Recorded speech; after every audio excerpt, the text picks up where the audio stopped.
Ini inti dari surat Al-Fatihah. Dan surat Al-Fatihah adalah intinya Al-Quran. Dan Al-Quran adalah inti kitab-kitab yang Allah turunkan dari langit. Allah ini pemilik apa penguasa?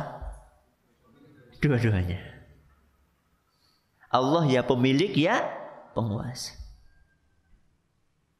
Penguasa apa? Di sini disebutkan Yaumiddin.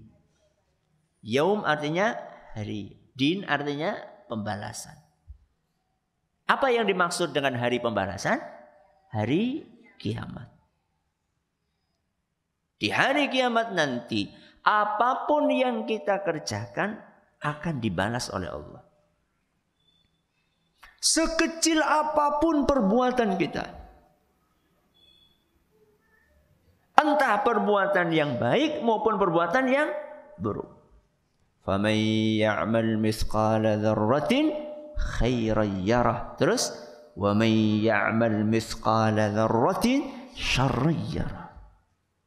Sekecil apapun kebaikan yang kita lakukan, maka kita akan dapatkan balasannya. Dan sekecil apapun keburukan yang kita lakukan, kita akan dapatkan balasannya. Yaumuddin. Apa? Hari pembalasan.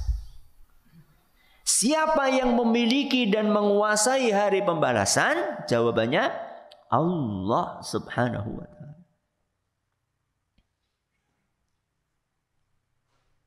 Pada hari kiamat nanti, yang bisa menentukan ini selamat atau tidak selamat, ini masuk surga atau masuk neraka, ini ganjarannya sekian, ini sekian, yang bisa menentukan semua itu adalah Maliki Yaumiddin. Siapa? Allah Subhanahu wa ta'ala. Ini ayat keberapa? Ayat keempat. Ayat yang kelima. Ini inti dari surat Al-Fatihah. Apa? Inti dari surat Al-Fatihah. Ayat kelima. Dan surat Al-Fatihah adalah intinya Al-Quran. Dan Al-Quran adalah inti kitab-kitab yang Allah turunkan dari langit. Kita ulangi. Ayat yang kelima, intinya surat Al-Fatihah. Surat Al-Fatihah intinya Al-Quran. Al-Quran intinya kitab-kitab suci yang Allah turunkan dari langit. Berarti ayat kelima ini intinya inti, intinya inti, intinya inti. Maka ayat yang kelima ini adalah inti dari ajaran seluruh agama. Iyyaka na'budu. Objeknya mana? Iyyaka. Hanya kepadamu. Mu di sini siapa? Allah. Subjeknya siapa? Nahnu, kita. Siapa kita? Kita. Jin dan manusia. Biasanya yang namanya kalimat susunannya bagaimana? Subjek, predikat, objek. Objek ditaruh di mana? Di belakang. Saya makan korma loh. Ini mau buka kok. Saya makan korma. Saya subjek. Makan predikat. Korma objek. Rata-rata kalimat itu susunannya seperti itu. Apa dulu? Subjek, predikat, objek.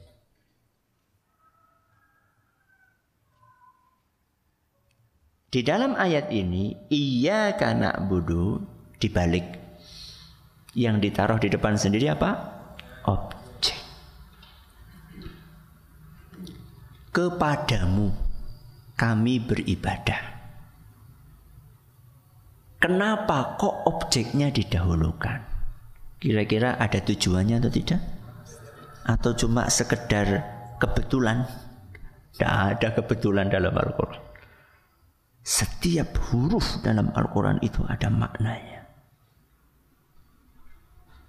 Cuman ada yang kita pahami, ada yang tidak kita pahami. Yang diinginkan dari ditaruhnya objek di depan adalah ingin menjelaskan bahwa ibadah yang kita lakukan hanya boleh dipersembahkan buat Allah. Makanya objeknya dahulu yang disebutkan Allah. Sebelum ngapa-ngapain Allah dulu pikirin. Seluruh ibadah yang kita lakukan hanya untuk Allah saja. Tidak boleh diberikan kepada selain Allah.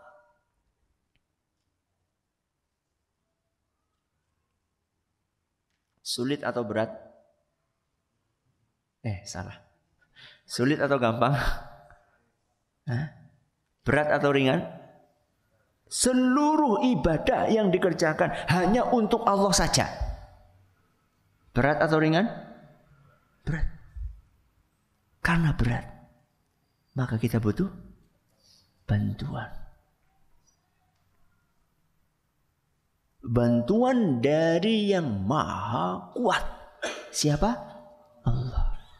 Makanya setelah itu kita katakan wa iyyaka nasta'in. Silahkan Anda praktekkan pengetahuan yang tadi barusan Anda dapatkan. Wa iyyaka nasta'in. Apanya dulu? Apanya dulu? Objeknya. Wa iyyaka, hanya kepadamu ya Allah. Nasta'in. Apa artinya nasta'in? Kami mohon pertolongan. Berarti apa kesimpulannya tadi? Kita minta pertolongan hanya kepada Allah. Dalam segala urusan, dalam segala masalah, pertama kali langsung ingat Allah. Rizki mulai seret, ingat Allah. Tubuh mulai pilek-pilek, batuk-batuk, ingat Allah. Anak mulai nakal, ingat Allah. Istri mulai sulit diatur, ingat Allah. Karena yang bisa membantu kita untuk menyelesaikan seluruh masalah itu adalah Allah. Allah hanya membantu kita untuk menyelesaikan masalah? Tidak. Allah membantu kita untuk bisa beribadah sebaik-baiknya kepada Allah. Makanya di sini digandengkan antara apa tadi? Iyyaka na'budu wa iyyaka nasta'in. Iyyaka na'budu itu tujuannya, iyyaka nasta'in adalah sarana untuk membantu mencapai mana? Tujuan. Tidak mungkin seorang bisa beribadah kalau dia tidak mendapatkan bantuan dari Allah. Ini ayat keberapa? Kelima. Ayat yang keenam. Ihdinas siratal mustaqim. Apa terjemahannya? Tunjukkanlah kepada kami jalan yang lurus. Kita berarti sudah belajar ayat pertama sampai ke berapa? 5. Ini ayat yang ke-6. Setelah 5 ayat kita memuja dan memuji Allah dengan asmaul husnanya. Bismillahirrahmanirrahim. Al-Malik Maliki Yaumiddin. Kemudian kita menunjukkan kebutuhan kita kepada Allah. Iyyaka na'budu wa iyyaka nasta'in. Setelah kita memuja dan memuji Allah, baru kita minta. Baru kita berdoa. Itu namanya berdoa dengan etika. Jadi orang, ya Allah jaluk duit ya. Bukan seperti itu. Ya. Tapi puji dan puja Allah dulu. Ini kita diajari cara minta yang benar lewat surat Al-Fatihah. Dan permintaan yang paling besar adalah ihdinas siratal mustaqim. Permintaan yang paling berharga yang layak kita minta kepada Allah adalah as-siratal mustaqim. Apa as-siratal mustaqim? Jalan yang lurus. Jalan yang lurus itu apa? Islam. Itulah jalan yang lurus. Yang tidak ada belak-beloknya. Berarti ihdinas siratal mustaqim, tunjukkan kami jalan yang lurus, yaitu Islam. Yang hadir di sini orang Islam semua? Alhamdulillah. Berarti enggak perlu lagi kita baca ihdinas siratal mustaqim. Masih perlu? Perlu. Karena kita yang dituntut bukan sekedar masuk Islam, tapi mengamalkan ajaran Islam. Dan untuk mengamalkan ajaran Islam butuh petunjuk atau tidak? Butuh. Makanya jangan pernah kita putus untuk berdoa ihdinas siratal mustaqim. Yang belum ketemu Islam minta supaya ketemu Islam.